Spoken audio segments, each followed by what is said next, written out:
Okay, and I think we're live. Hi everyone and welcome back to my channel. For those new here, my name's Nikki. I'm an author and editor and an avid reader, and you'll find me there. I might as well just restart this whole intro again. I'm sorry, it's just gonna be one of those days. So my name is Nikki. I'm an author and an editor, and I post videos here on YouTube about writing, editing, reading, and all the other things I love.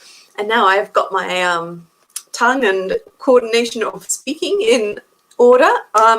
We'll move straight on with this stream. So I'm a little bit early, as you may have noticed, for my end of the month streams. And the reason for this is, as I mentioned in my videos at the end of last month, we're having the NBN, which is the National Broadband Network, installed here. And I wasn't sure when it was going to happen. I just knew it was going to be some point towards the end of May. And I finally heard notice the other day, yesterday, that it's imminent now. So we are going to be without internet for hopefully not too long, but potentially a few days in the next week or two, I would assume, as they do that. So I thought, while I had a moment, well, not free, but I could make time today, I thought I'd just quickly knock these streams out. In terms of today's one, we're talking about the film and TV I've been watching during May. I may finish one more series of something on Netflix in the next week, but if I do, I'll just tell you about that in June. So it's going to be a fairly quick one today. I've only got a few things to talk about, but I thought I'd get it done just to keep everything moving along, so I'm not got a backlog to discuss at the end of June. So kicking us straight off anyway, I watched the Japanese Netflix series Million Yen Women. So this is live action, it's not anime, and it's basically about a novelist who he's had a few books out, but he's not really made a name for himself, and he's struggling to write his latest work. And suddenly all these women show up at his house saying they've been invited to live there, and they have to pay him 1 million yen, that's the title, a month in rent. And there's six women, I think, to begin with. And as the story goes along, I'm trying not to spoil it. As the story goes along, we gradually learn a little bit more about these women. He's not allowed to ask them any questions about themselves. That's part of the deal.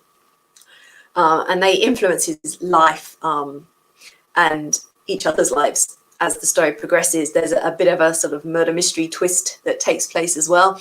And that's probably all I can say without ruining it. So I'll end there. But I really enjoyed it. It's a fairly short little series. It was, about 12 episodes? They're only about half hour each.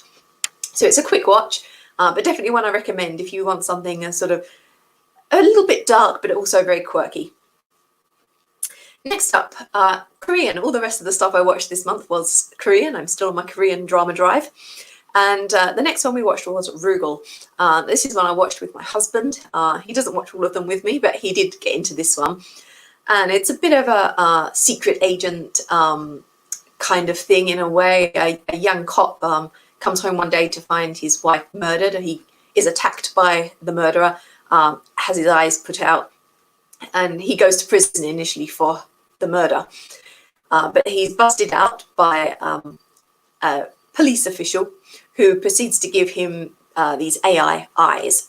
And he finds himself now in part of a team, all of whom have had some kind of enhancement, scientific enhancement, if you like. One of them has a metal arm, and they do sort of undercover fighting crime work, and they've particularly got this one corporation they're going up against. But along the way, we discover things that they've been told are not necessarily true, and there's a little bit of a dark twist there. It was really entertaining. It moved at a good pace. I really loved the villain, Rugal. He's awesome. I thought his character was the best. I liked him more than the heroes, actually. And yeah, all up, Corey enjoyed it too, my husband. So we had a good time watching this one. And if you like kind of spies, secret police enhancements, without being superheroes, then this is one you'll probably enjoy. Next up, I watched Black Knight. Now, this is an older Korean one. It's one of the ones that I'd seen the name of floating around. So I decided to give it a try. It wasn't one of my favorites. It was a fairly long one, about 24 episodes. And it's kind of a fantasy, and it's about a reincarnation in some ways. A couple end up dying in their first incarnation together. But then as time progresses, a couple of hundred years later, they end up meeting again. And there's a love triangle element because the person that ruined their relationship and got them killed the first time is still alive too because of the curse. You know, it all gets very convoluted. And she's there trying to ruin things again. So I didn't hate it, but it just didn't captivate me as much as some other ones have. I think it just felt a little bit too long, and there were some great moments, and then an episode or two would drag a little and I'd be waiting for something good to happen again. I kind of wish they condensed it a little bit, perhaps. But it's worth watching if you like that style of story, love triangle, revenge, a bit of fantasy element. But it's not, as I said, one of my absolute favourites. Then next up, I watched The Tunnel. So this was another Korean drama. And this is another cop serial killer kind of drama, but with a fantasy twist or a sci-fi twist, because the cop is chasing a serial killer in 1986, runs through a tunnel, as per the title of the show, and ends up transported into 2017, where the killer is still at large. And so he's now trying to catch him in the future, if you like.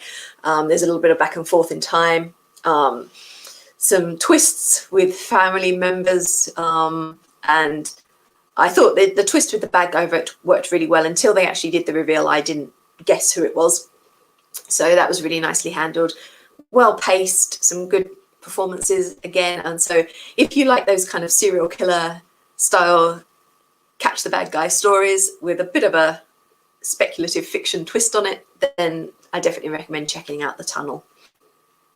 And finally, the last one I've watched during May is Tree with Deep Roots. So this is an historical Korean drama. It's kind of loosely set around King Sejong the Great creating the Korean alphabet, Hangul, which happened in the mid-15th century. So that's the kind of basic background. So there's elements of fact in it, but it has a sort of fictional tale built around it. So we see a lot of drama going on with people did try to stop him creating the alphabet, but there's a bit of a conspiracy twist put on it in this story. We've got a secret organization who's against the king and against the alphabet. There's assassins, there's a group of scholars and also court ladies who are helping him with the alphabet. There's a tale of revenge going on from this village boy who feels wronged by the king and is out to assassinate him.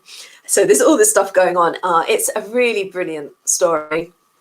I absolutely loved every minute of it. It's a fairly long one. I think I'm just going to add them up: 2, 4, 6, 8, 16, 24. It's another long 24 episode kind of one.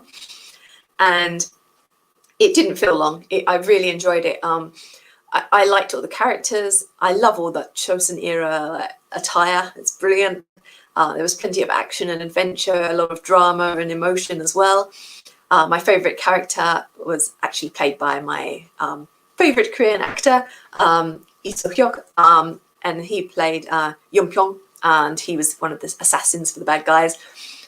So I had great fun with this, and I loved it enough that once mail services and things are back to normal after the coronavirus thing dies down, I'm probably going to try and get a copy of the DVD from Asia if I can, because I really would like to watch it again. It was excellent. So that's it for me. I've been doing a bit of a rewatch of Agent Carter Season 2, which I've nearly finished because I ended up getting it on DVD because I didn't have a copy yet. And I'm also watching still The King, Eternal Monarch. I've got about 6 episodes left, but they're only releasing 2 a week, so it'll be into June before I finish that. So I'll talk about that one at the end of next month. Probably going to start something new tomorrow, and I haven't decided which to pick yet. I've got so many Korean dramas still lined up on my Netflix list that it's going to be a bit of a last-minute decision which one I go with. So as I said, this is a really short one today, but I did just want to wrap up May before my internet drops out until I get everything sorted, hopefully in plenty of time before the end of June streams. On that note, I will close, but if you want to join me again in about 10 to 15 minutes, I'm going to come back and quickly knock out my end of May book review wrap up as well. So I hope you'll come back and join me then. Bye for now, everyone.